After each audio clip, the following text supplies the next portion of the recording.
Three police officers were exploring previous files of a criminal. Anything new on the Halloween killer? We're starting to figure out his patterns.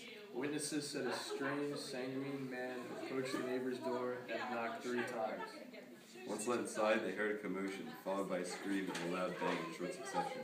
When the neighbors grew alarmed, they checked on the house. All that was there was the body and a smashed pumpkin.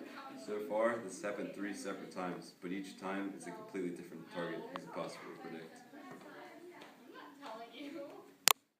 The cops decided to call it a day.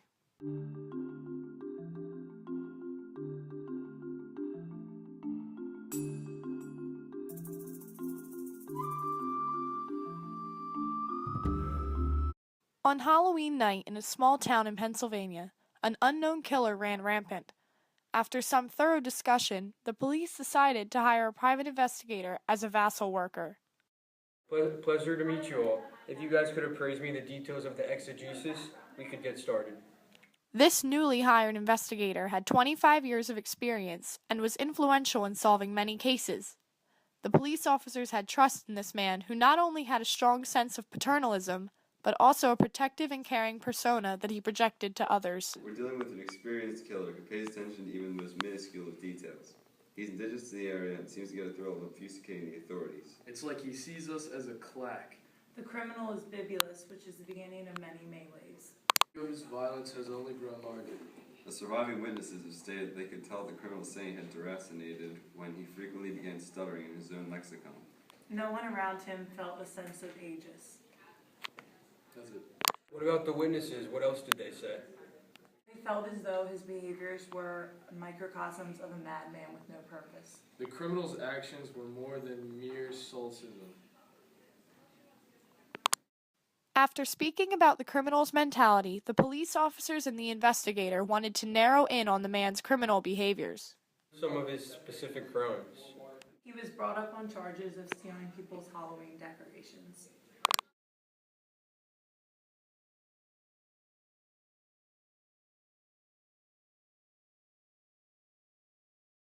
Threw several pumpkins through people's windows.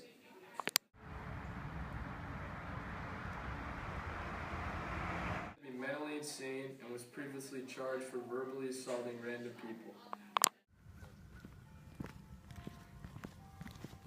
Watch it, buddy. It's unsuspecting people. An old woman, a young boy, a businessman.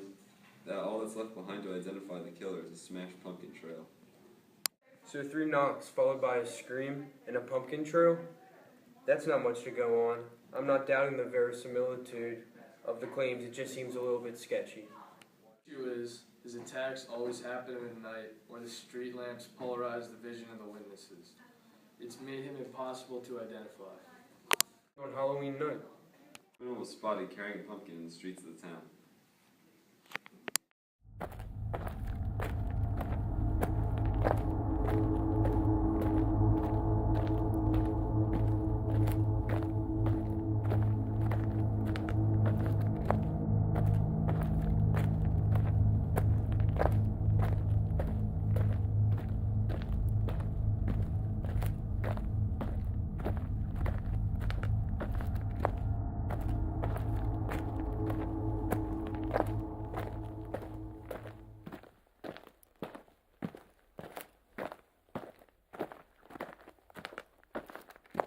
Stopped and stared at houses all night until he stumbled upon a house with no lights on.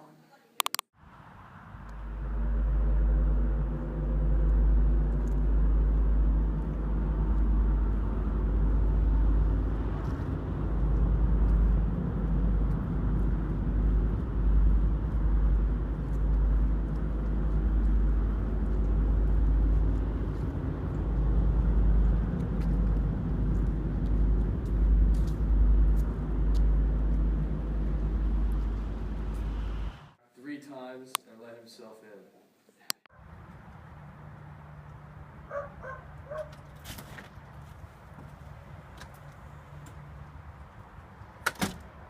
How do you know all this information? Several people witnessed the event but were too afraid to speak up. Despite being scared, they still snuck around the house and peered into the windows to follow the criminal. Inside. He knocked 3 times on a series of doors as he maneuvered his way through the house. That night, the witnesses reported what they had seen, and when the police investigated, they found a pumpkin next to a dead body. Then the townspeople were lacrimose over the death of the girl, and her death caused public outcry, making this a case we must prioritize.